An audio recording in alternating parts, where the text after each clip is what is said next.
আমিষের ঘাটতি মেটাতে আমাদের প্রথম পছন্দ মাছ মাংস। মাংসের ক্ষেত্রে পুরো পৃথিবীতে সবচেয়ে জনপ্রিয় ব্রয়লার মুরগি। নরম, সুস্বাদু এবং দামে কম হওয়ায় প্রায় সবাই এটি খেতে পছন্দ করে। বাসা কিংবা রেস্তোরাঁ সব জায়গায় ব্রয়লার মুরগির ব্যবহার দেখা যায়, তবে নানা কারণে এর কিছু ক্ষতিকর দিক রয়েছে যা আমাদের অনেকটাই অজানা।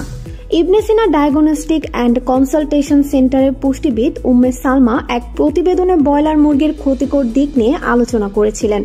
তিনি ছাড়াও ঢাকা বিশ্ববিদ্যালয়ের রসায়ন বিভাগের অধ্যাপক জনাব আবুল হোসেনের একটি গবেষণায় উঠে আসে প্রতি 1 কেজি মুরগির মাংসে ক্রোমিয়াম রয়েছে 350 মাইক্রোগ্রাম, হাড়ে ক্রোমিয়াম আছে 2000 মাইক্রোগ্রাম, কলিজায় ক্রোমিয়াম আছে 612 মাইক্রোগ্রাম, মগজে আছে 4520 মাইক্রোগ্রাম, রক্তে আছে 790 মাইক্রোগ্রাম।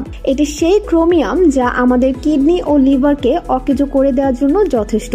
শুধু তাই না, দেহের অভ্যন্তরের কোষগুলোকে ধীরে ধীরে নষ্ট করে ফেলে। অতঃপর ক্যান্সারের মতো মরণ ব্যাধি রোগ সহ সবই হতে পারে এই উচ্চ মাত্রার ক্রোমিয়ামের কারণে। তো চলুন আজকের এই ভিডিওতে আলোকপাত করা যাক পোল্ট্রি ইন্ডাস্ট্রির অন্ধকার ও অজানা দিকটাকে।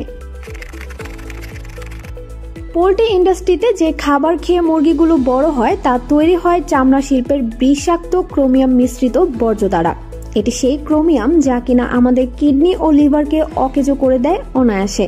2900 ডিগ্রি সেলসিয়াস তাপমাত্রা পর্যন্ত তাপ সহনীয় ক্ষমতা রয়েছে এই ক্রোমিয়ামের, যেখানে আমরা রান্না করি মাত্র 100 থেকে 150 ডিগ্রি সেন্টিগ্রেডে। তাই রান্নার মাধ্যমে মাংসে মিশে থাকা ক্রোমিয়াম দূর হওয়ার প্রসঙ্গ একেবারেই যুক্তিহীন। এতটুকুতেই সীমাবদ্ধ নয়, বর্তমানে আমাদের রোগ প্রতিরোধ ক্ষমতা কমে যাওয়ার অন্যতম প্রধান কারণ ব্রয়লার মুরগি। মুরগির রোগ প্রতিরোধ ক্ষমতা বাড়াতে এবং দ্রুত ওজন বৃদ্ধি করার জন্য খাবারের সঙ্গে মেশানো হয় ভিটামিন, ক্যালসিয়াম আর ইনজেকশনের মাধ্যমে পুশ করে দেওয়া হয় বিভিন্ন ধরনের অ্যান্টিবায়োটিক, যার মধ্যে রয়েছে অ্যানামাইসিন, অ্যারিথ্রোমাইসিন, কোলিস্টিন, সিটিটিআই এর মতো বেশ কিছু অ্যান্টিবায়োটিক, যার ফলস্বরূপ আমাদের শরীরে অ্যান্টিবায়োটিক রেজিস্ট্যান্স একেবারেই ধ্বংস হয়ে যায়। অর্থাৎ অদূর ভবিষ্যতে কোনো অ্যান্টিবায়োটিক আপনার শরীরে হয়তো তেমন ভাবে আর কাজ করবে না। আপনার রোগ প্রতিরোধ ক্ষমতা নেমে যাবে শূন্যের কোঠায়। ছোটখাটো পেটের রোগ, সর্দি কাশি কিংবা মাথা ব্যথার ক্ষেত্রেও ওষুধ কিংবা অ্যান্টিবায়োটিক কোনোই কাজে আসবে না। এক গবেষণায় উঠে এসেছে যে সকল পুরুষ নিয়মিত ব্রয়লারের মাংস খান তাতে জন্মদান ক্ষমতা স্বাভাবিক পুরুষের চেয়ে কম। ব্রয়লার মুরগিকে অল্প সময়ে মোটাসোটা করার জন্য সিনথেটিক হরমোন দেয়া হয়। এই সিনথেটিক হরমোন যা মানুষের স্বাভাবিক প্রজনন ক্ষমতায় ব্যাঘাত ঘটায়। ব্রয়লার মুরগি কৃত্রিম উপায়ে বড় হওয়ার ফলে এতে প্রচুর চর্বি তৈরি হয়, যা কোলেস্টেরলের মাত্রা বাড়াতে বিশেষ ভূমিকা রাখে। নিয়মিত যারা ব্রয়লার মুরগি খেয়ে থাকেন তাদের কোলেস্টেরল জনিত অসুখে আক্রান্ত হওয়ার সম্ভাবনা বেশি। ব্রয়লার মুরগিরা যাতে সুস্থ থাকে তার জন্য তাদের শরীরে আর্সেনিক প্রয়োগ করা হয়, কিন্তু এই রাসায়নিক পদার্থ মানুষের শরীরের জন্য একেবারেই ঠিক নয়।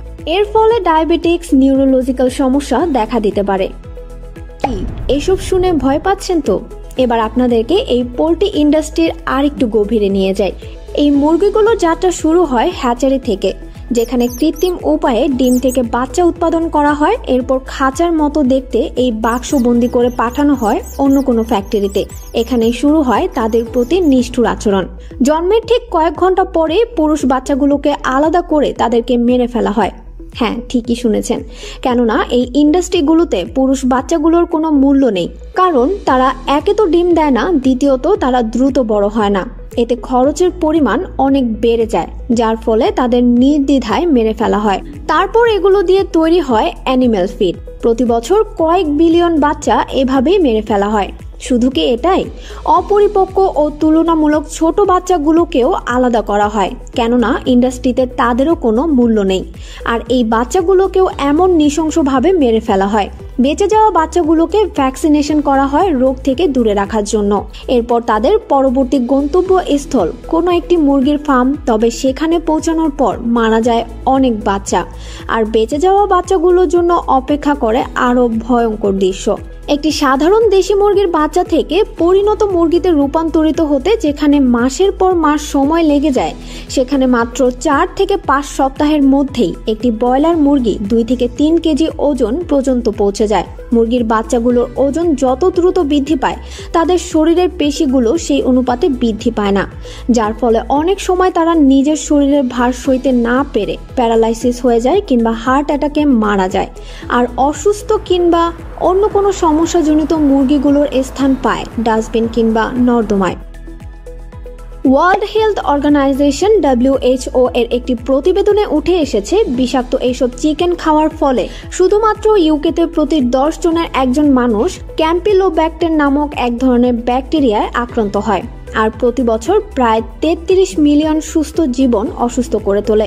প্রথম আলোয় প্রকাশিত এক প্রতিবেদন অনুসারে শুরুর দিকে পোল্ট্রি শিল্পের উন্নয়ন ছিল 5 থেকে 10%।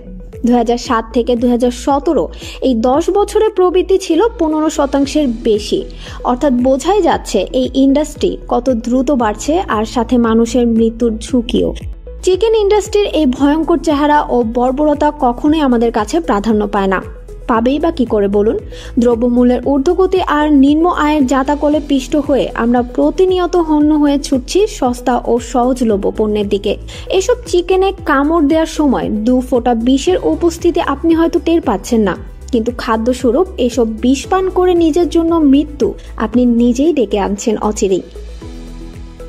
তো দর্শক, আমাদের আজকের ভিডিও কেমন লাগলো তা অবশ্যই কমেন্ট করে জানাবেন। সেই সাথে এই ধরনের তথ্য নির্ভর ভিডিও পেতে আমাদের চ্যানেলটি সাবস্ক্রাইব করে পাশে থাকা বেল আইকনটি অন করে দিতে পারেন, যেন পরবর্তী ভিডিও আপলোড হওয়া মাত্রই সবার আগে আপনার কাছে পৌঁছায়।